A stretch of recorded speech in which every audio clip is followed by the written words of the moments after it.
Okay, am I audible right now? I think so. Great. Okay, so I'm Adam from Aleph 0, and I'm gonna talk about private DEXs. First, I'm gonna introduce the challenge that's there and provide some background on definitions. Then do a very quick overview of current approaches, and I'll finalize with our own take on private order book.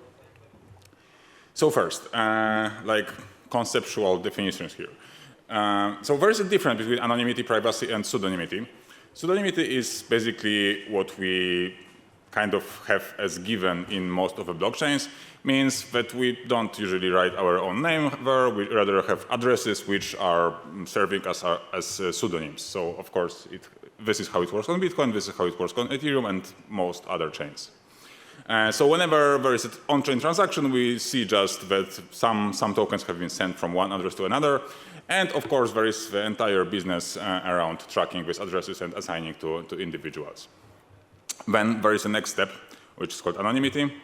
And then if we have anonymous protocols, for example, shielded transactions on Zcash, Tornado Cash Nova, Railgun, or us, then what is seen on chain is either what happens, not all, sometimes this is concealed, but let's say that it is seen what action is being done. It is not seen who initiates the action. And there are various flavors here. Sometimes the value is also concealed. Sometimes the type of token is also concealed. But this works mostly for user-to-user interaction.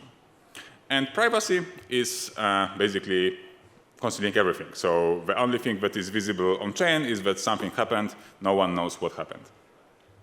So how usually the solutions are built is that they are using something that we call shielder primitive. And the name originates from shielding transactions on Zcash. And this is basically the same thing that multiple projects right now are implementing. So if we have like this graph of value transfers, where Alice is sending some tokens to Edgar, which is sending some tokens to Frank, and so on, they can use different addresses, but still these transfers are trackable. Then we may have like this special box here, where some transfers are happening inside, but there is some cryptographic magic that I'm not gonna explore during this talk, which allows these things to be concealed. So what's seen for the outside observer is that, well, some tokens have been deposited to this cryptomagical world, and then something happens inside maybe, and some tokens went out of it. So it's a very big privacy pool, and for the outside world, it's actually seen as one super user. So tokens of all the users which are using this primitive are mixed together. We have our own instantiation of this is called Shielder. And one of the interesting things that can be done with the Shielder, not only ours, also, for example, Railgun is working on a very similar solution, is it is possible to initiate a smart contract interaction from inside of the Shielder.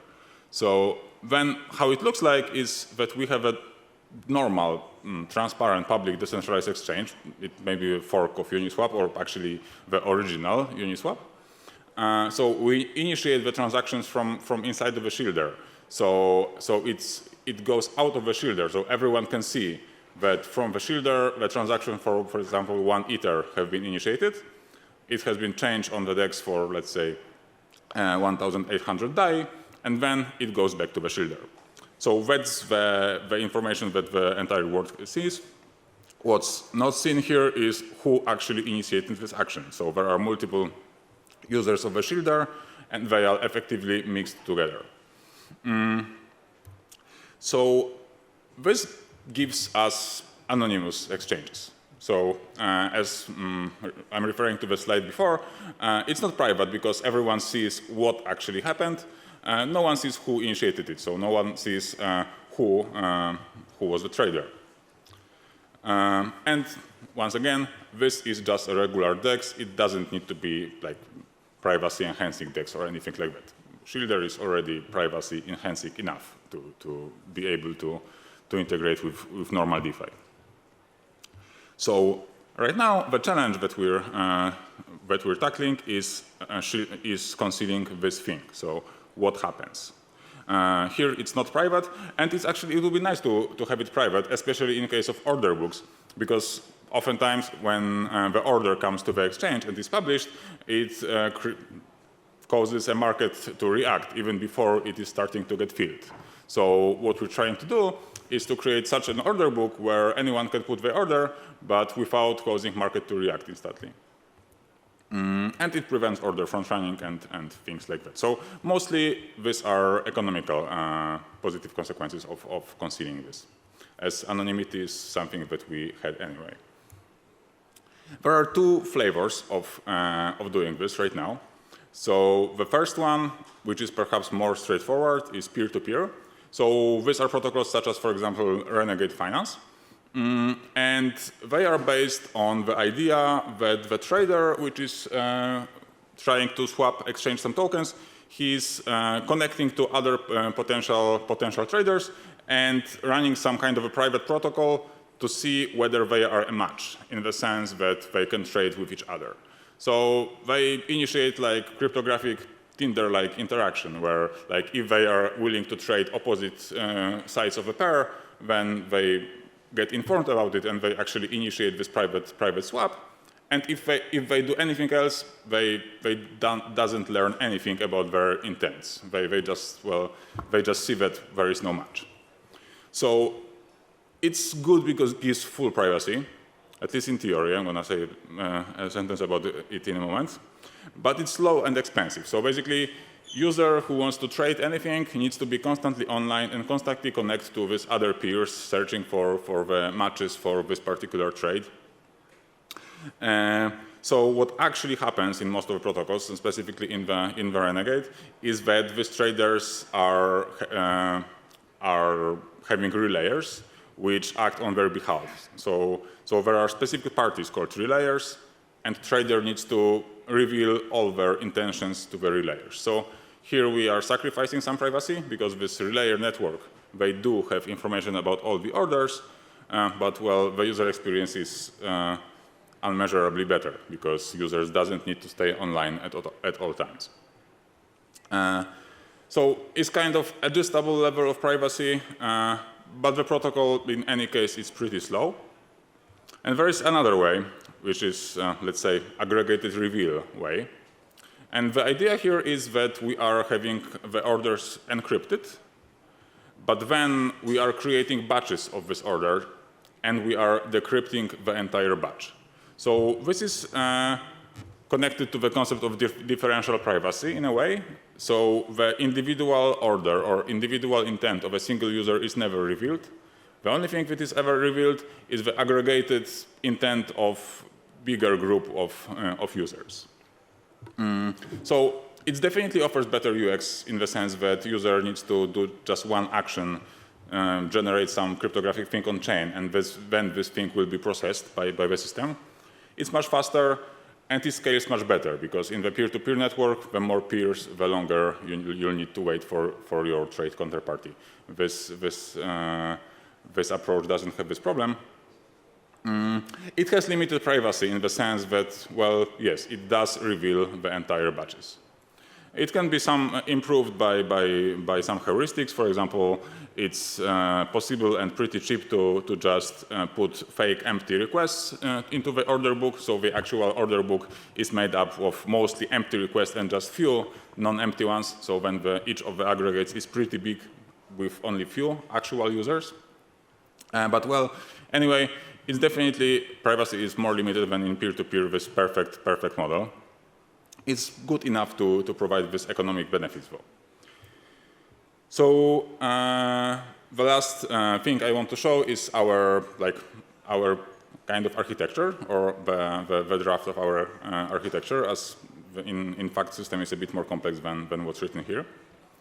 So the idea here is that anyone who is keeping the tokens in the shielder in this cryptographic black box can create order out of it. So if someone had some USDT in the shielder, the user can freeze this USDT, associate it with the order. The order specifies the price at which it should be cleared. It it has concealed value. So no one can see whether it's an empty order or very big order. Nothing like this can be seen. So there is entire on-chain order book of such value encrypted orders. And then the system proceeds as follows. There is a price oracle required. So the system queries the price from price oracle and basically chooses the orders which are kind of possible to be filled in the current market conditions. So the orders which are selling USDT at a good enough price or buying it at also good enough price.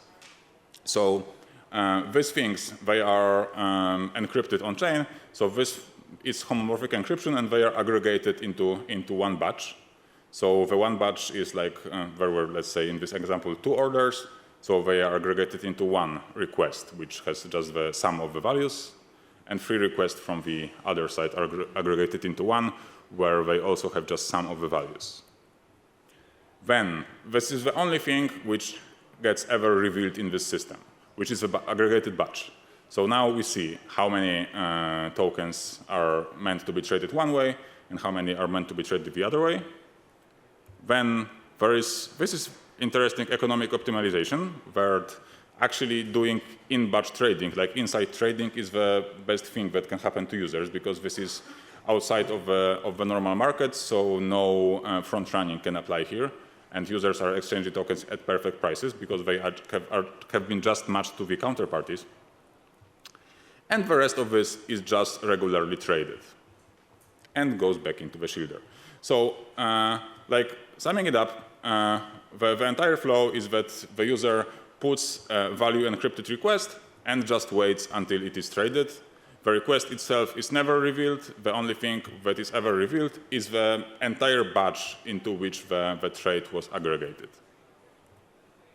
So, and well, the trick here, which, well, the privacy by like academic standards is not perfect, although it's technically pretty easy to actually obfuscate this order book by placing multiple empty orders at every price which is close to the current market price. So like every batch will be actually filled with orders where, well, unknown amount of them will be actual user orders.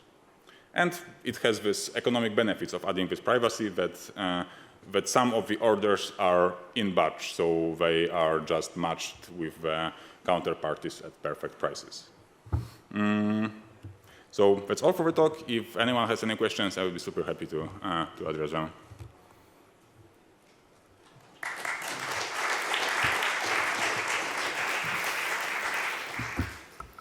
Thank you very much. There's no questions on Slido, but if there are any questions, please raise your hand. We go old school.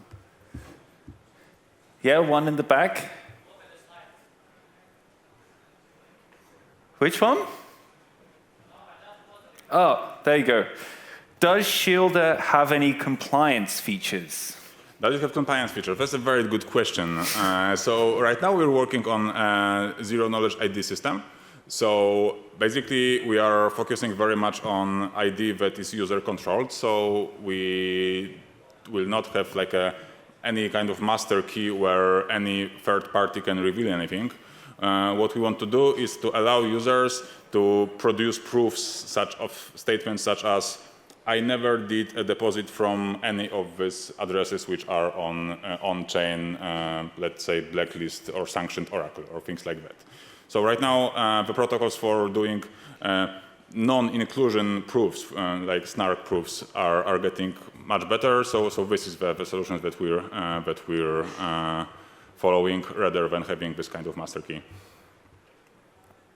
So yeah, the answer is yes. Cool. To place like orders in the pool, how much time do you have to place orders? Like, it's going to be processed like immediately, or is there like a time frame of like a few minutes or a few blocks? So you can put the order at any moment, and like there is a continuous process of batch aggregation. So like there are just few predefined moments. Like there is a moment where the batch is finished and then revealed, and then there's actually economic mechanism of Dutch auction in clearing the batch. So it's going for several blocks. We are layer 1, so we have very low block time, 1 second. So in general, like the entire batch production can fit into below 10 seconds together with the auction. And like placing the orders into the order book can happen at any time. It's just like if you do it at the time the auction of the previous batch is proceeding, you're gonna wait like a few seconds more for the order to be included in the batch. But like from the user perspective, you don't need to care about when the batches are getting aggregated.